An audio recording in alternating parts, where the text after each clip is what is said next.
Jauna dienā, jauna dzīve. Nē, pārāk patetiski un globāli.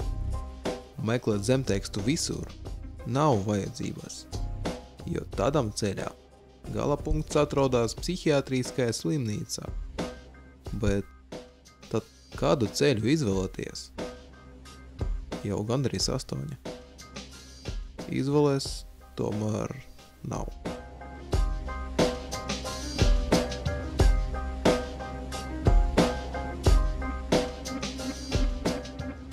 Tik dīvaini, brīžiem vispār tukša galvā.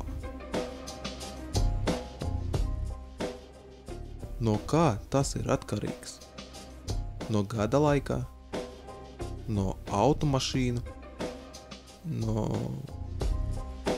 Vai taču no manis? Vai es esmu atkarīgs no visiem tiem faktoriem?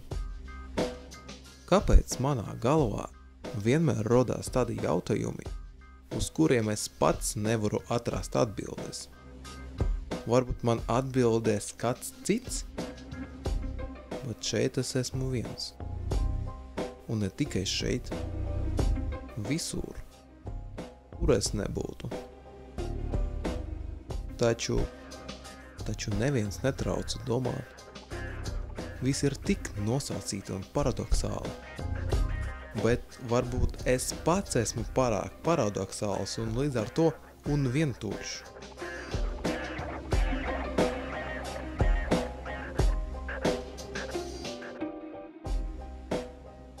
Un atkal jautājumi. Tātad esmu atnācis, bet nevis pie atbilžu, pie skolās, lai saktu saprast sevi, lai atrastu iekšēju balansi un garā harmoniju, vienmēr jābūt iespējā izvēlēties vismaz pareizu virzienu.